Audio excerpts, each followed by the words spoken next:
So it seems as though the two major debates regarding the latest Fairy Tail chapters are as follows. The main hot topics of discussion, which by the way, the chapters came out early for this week of Fairy Tail and Sins, so you'll be getting basically what would have been Monday's chapter today. But the two main topics that people are talking about, one is the ending regarding the tumor that is in Natsu. Now, if you can't read between the lines, you can basically see that that is huge foreshadowing for E.N.D, baby. And I'm hype about E.N.D. I really want to see if he lives up to the name of being this truly evil piece of shit. But another thing that the fandom is talking about, which kind of puzzles my mind because there was so many other things about the chapter to talk about, but everyone is just like baffled at Levy's tits. Yes, this chapter, for some reason, they kind of blew up a bit and they're looking a bit bigger and everybody's like, oh my gosh, Hero, what are you doing? Why did you make them? I'm thinking to myself like, yo, really? That's what people are really hype about right now, is talking about Levy's chest? I'm like, not to mention that shortly after those pages, we had Lucy's chest, and that was way bigger and looked way better. Just saying. But basically, the beginning of this chapter, Mavis pulled a fast one on Eileen, and it seems as though it was just in that split second that Eileen turned around and looked at Zeref, the real Zeref, that Mavis managed to get away. So it was like a quick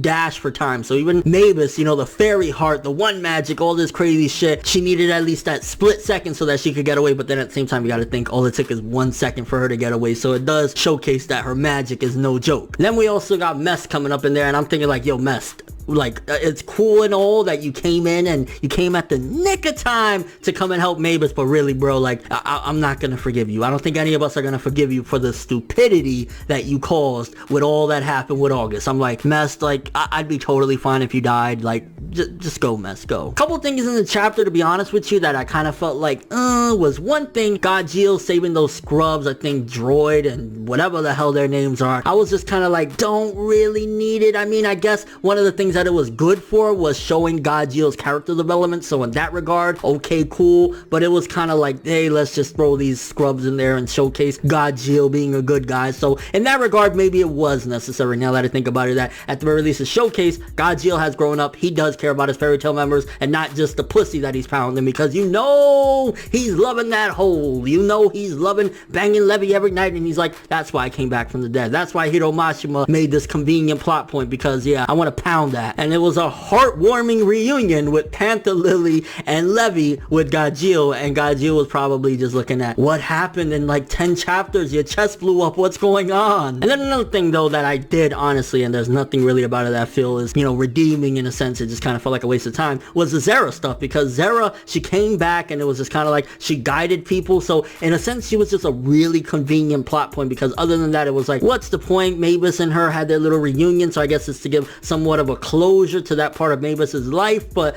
other than that, it just really felt like, what was the point of her interacting with some of the Fairy Tail members and guiding them? It just felt like a really convenient plot point. But then when we cut back to the end of the chapter, which I honestly felt was the best part of the chapter and the most exciting part of the chapter, because again, people misconstrue. If I rant about Fairy Tail, or I say, you know, this shit is bullshit, what they're pulling or whatever, that's what I'm talking about regarding that content. But there are stuff about Fairy Tail that I still get excited about, and that's that E.N.D. And I'm keeping my fingers crossed for some hopes. You know, the manga gods, please come and slap this shit out of Hiro Mashima. Give us something good with E.N.D. Like, yo, I hope that E.N.D. truly lives up to the name, because he's been foreshadowed from the beginning. If anybody ever sees that color page that was hundreds upon hundreds of chapters ago with Natsu wearing the E.N.D. shirt, I'm thinking to myself, Hiro, if that was truly what you were going for, that was brilliant. That was a great foreshadowing. Let's see if you can live up to the little foreshadowing. And then the end of the chapter with the whole tumor thing. It's pretty obvious what happened is, when E.N.D. died, the magic that he had to contain the Dragon Slayers from becoming dragons went away. It's no more suppressing whatever would have turned Natsu and the other Dragon Slayers into dragons. But one of the things as well about E.N.D. being there was he was suppressing the coming of E.N.D. taking over Natsu's body. So in a sense, E.N.D. dying was very impactful, more than just emotionally, for Natsu. Ever since he dipped, ever since he was gone,